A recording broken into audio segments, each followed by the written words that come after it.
votre contenu avec McDonald's. Salut à toutes et à tous et bienvenue dans votre résumé de la 15e journée de Ligue 1.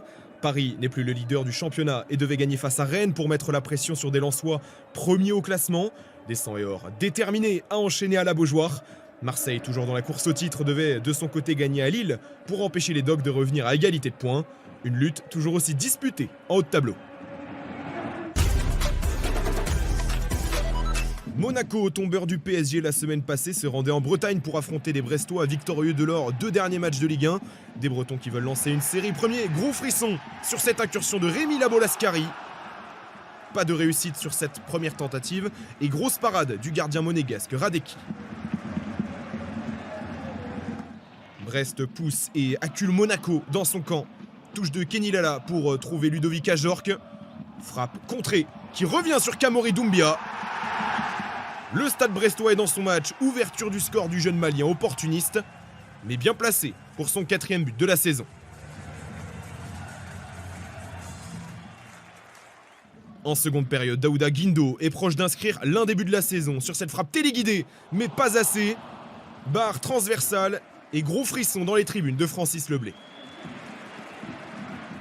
Quelques minutes plus tard, les Bretons se retrouvent à 10 après l'expulsion de leur buteur Ludovic Ajorc sur un tacle jugé non maîtrisé. Une expulsion, seul point noir dans cette soirée. Brest va s'imposer devant son public et enchaîner un 3e succès consécutif. Monaco s'incline pour la 4e fois en 5 journées. S'envoler ou se faire rattraper, 3 points séparent l'OM 3e et Lille 4e avant cette confrontation de haut de tableau à Pierre-Mauroy. Et 9 minutes suffisent à Ethan Mbappé pour réchauffer le public lillois. Une célébration de famille et un 3e but pour lui cette saison. On revoit la très belle vision de Nabil Bentaleb et le contrôle parfait du jeune joueur de 18 ans. Geronimo Rulli manque complètement sa sortie et Lille prend les devants. Une ouverture du score précoce, mais un match qui peine à se décanter. Il faut attendre la 75e minute pour voir une réaction de l'OM et de Mason Greenwood. Le meilleur buteur du championnat décide de faire la différence tout seul, mais se heurte à la main ferme de Berke Özer. Magnifique intervention du gardien turc qui prive l'attaquant marseillais d'un 11e but en championnat cette saison. Victoire de Lille qui recolle à égalité de points avec l'OM au classement. Marseille ne trouve pas le chemin défilé en Ligue 1 pour la première fois depuis le 31 août. Lens, leader du championnat pour la première fois depuis 21 ans, se déplace sur la pelouse du barragiste nantais. Et comme souvent cette saison, c'est son champion du monde qui fait la différence. Double buteur face à Angers la semaine passée. Thauvin enchaîne et inscrit sur ce très beau centre de Ruben Aguilar son 5e but depuis son retour en Ligue 1. Dans la foulée du but lensois, Nantes a l'occasion de revenir sur pénalty après ce contact sur Mathis Ablin dans la surface. L'expérimenté Youssef El Arabi va se heurter à Robin Risser, mais le ballon revient sur le tireur. Avec de la réussite, le buteur marocain égalise pour le FC Nantes et inscrit le 20e but de sa carrière en Ligue 1. Le dénouement de la rencontre se fera dans les 10 dernières minutes. Le ballon va parvenir jusqu'à l'ancien Messin Mathieu Hudol sur le côté gauche, qui va trouver Wesley Saïd dans la surface. Buteur hors jeu quelques minutes plus tôt, le Français, capitaine en l'absence d'Adrien Thomasson, redonne l'avantage au RC Lens en fin de rencontre. 5e succès consécutif des Sang et Or qui conservent la tête du championnat. Nantes n'a plus gagné depuis cette journée.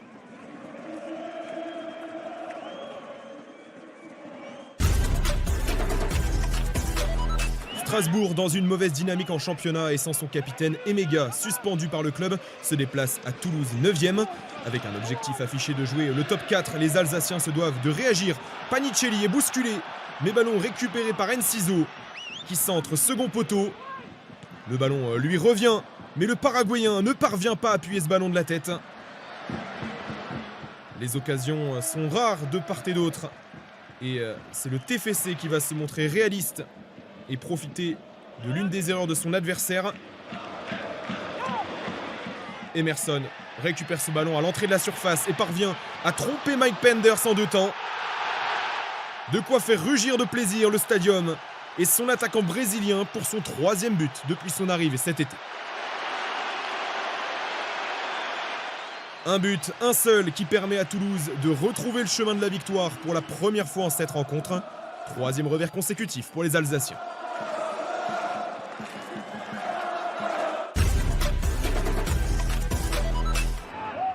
Paris, tombé de sa place de leader, veut mettre la pression sur Lens en s'imposant face à une équipe de Rennes en forme ces dernières semaines, à l'image de son buteur Esteban Le Paul.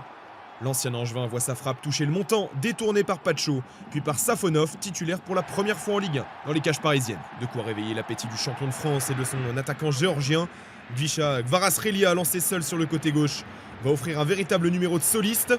Toute la défense rennaise est passée en revue, et sa frappe croisée ne laisse aucune chance à Brice Samba.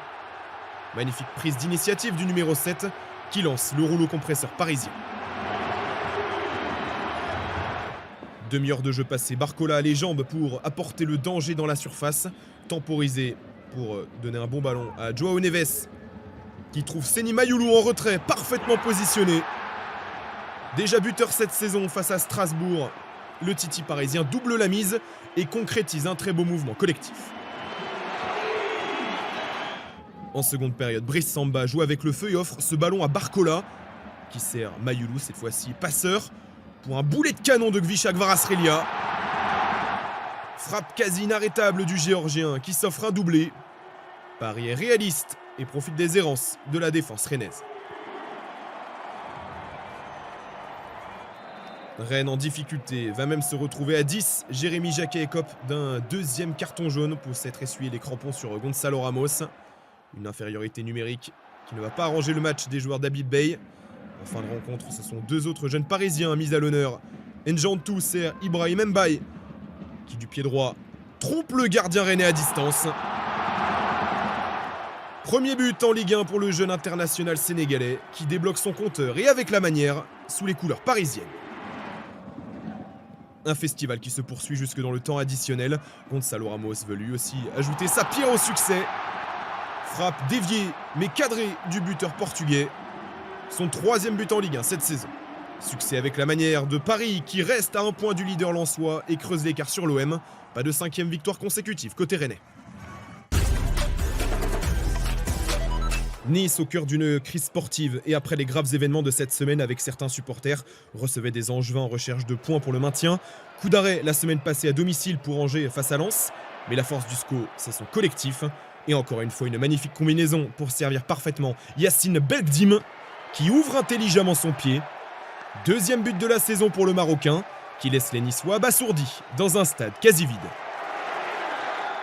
Une crise dans les têtes et dans les réactions. Tom Louchet va être sanctionné d'un carton rouge direct pour ce pied très haut et dangereux sur Écomier. Le gym se retrouve à 10, peu avant l'heure de jeu. Les Aiglons s'en sortent bien avec un seul but de retard car les Angevins manquent de réalisme. Plusieurs fois le SCO aurait pu enfoncer le clou, mais Angers ne parvient pas à faire le break, à l'image de cet arrêt à bout portant de Diouf sur une tête d'Écomier. Nice, en infériorité numérique et en difficulté, va tout de même réagir en fin de rencontre. Cafouillage dans la défense angevine, Ndombele sert l'entrant Isaac Janssen, mais Hervé Kofi est héroïque.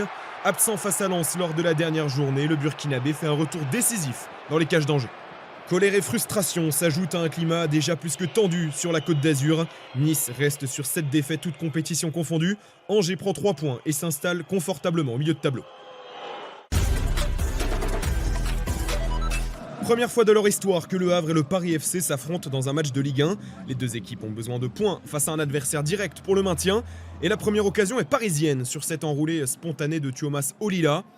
La frappe du Finlandais effleure la transversale adverse.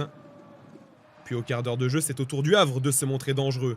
Aucun but pour les Ciels et Marines lors des 2 dernières journées. Défaut à corriger pour les Havrais. La tentative contrée de Rassoul Ndiaye vient s'échouer sur le poteau parisien. Kevin Trapp n'a pu que suivre le ballon des yeux. Le score reste nul et vierge. Une rencontre qui décidément est une affaire de montant.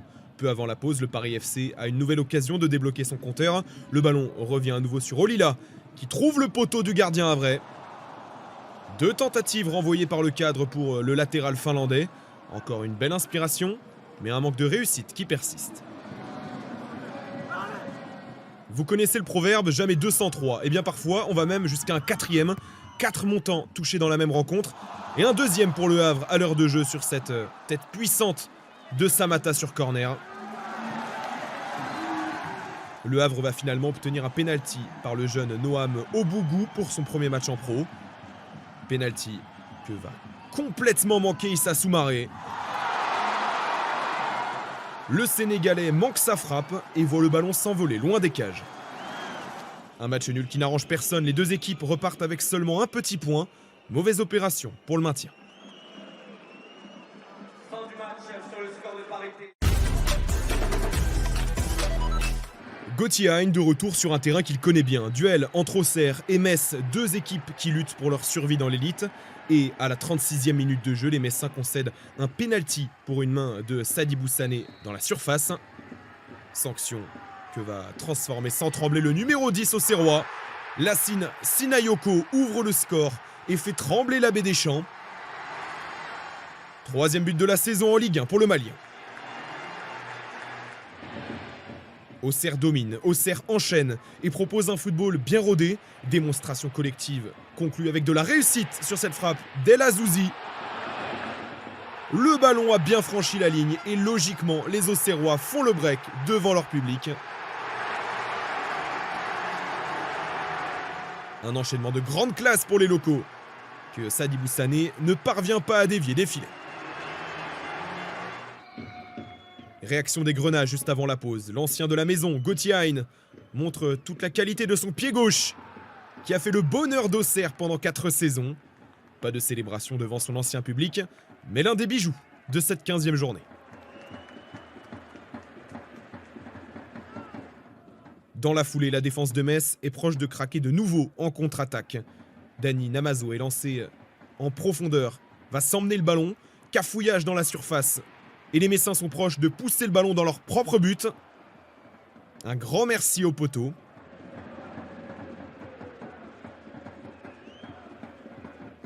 Il faut attendre les 2 dernières minutes du temps réglementaire pour voir Auxerre s'envoler définitivement au tableau d'affichage. Un ballon gagné dans les airs par Josué Casimir, qui conserve le ballon, va s'appuyer sur Namazo pour une frappe enchaînée de Kevin Danois. Deuxième chef-d'œuvre collectif pour les Auxerrois.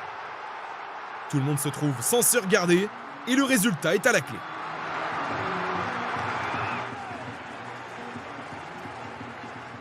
Victoire importante d'Auxerre qui s'empare de la place de barragiste du FC Nantes et enfonce un peu plus Metz au fond du classement avec 10 défaites en 15 journées.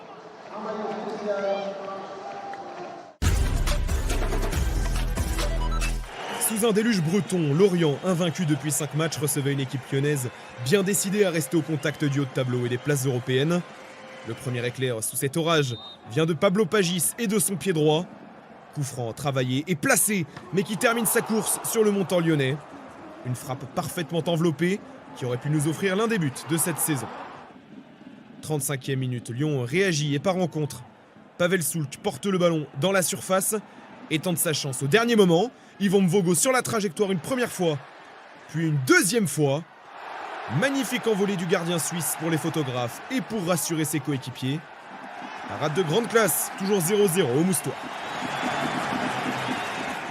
Un score nul et vierge, plus pour longtemps. Lorient ne compte pas jouer la figuration et se porte vers l'avant à l'image de Sambou Soumano, qui va parvenir à temporiser et à glisser ce ballon pour Pablo Pagis. Frustré par le montant quelques minutes plus tôt, le natif de Montbéliard trompe le gardien lyonnais et s'offre un 5e but cette saison sous les couleurs des Merlus. De quoi déboussoler Lyon et Maitland Niles, auteur d'une vilaine semelle sur Arsène Kouassi. Deuxième carton jaune pour l'Anglais, exclu de la rencontre avant la pause. Dans le dernier quart d'heure, les Lyonnais accélèrent pour égaliser et tentent d'apporter le danger dans la surface bretonne. Le ballon traîne dans les airs, proche du but de Mvogo, qui se déploie magnifiquement sur ce ciseau retourné de Corentin Tolisso. Le capitaine lyonnais proche d'inscrire un chef-d'œuvre dans cette fin de rencontre. Le geste était parfait, mais la parade du gardien suisse l'est tout autant. Le match n'est pas terminé. Le capitaine, cette fois-ci l'orienté, Laurent Abergel, envoie un bon ballon en profondeur jusqu'à Kouassi, seul face au gardien. Frappe à l'instinct sur le poteau des visiteurs. Le Burkinabé et son public ont cru doubler la mise, mais le montant ne l'a pas permis. Deuxième succès d'affilée pour les Merlus, 13e à l'issue de cette journée. Lyon ne parvient pas à marquer à l'extérieur pour la 3e fois consécutive. 17 buts sur les 9 pelouses de Ligue 1 pour cette 15e journée. Plusieurs bonnes opérations. Lens et Paris prennent de l'avance sur Marseille, freinés et rattrapés par Lille ce vendredi. Angers, Auxerre et Lorient prennent 3 points importants dans la course au maintien.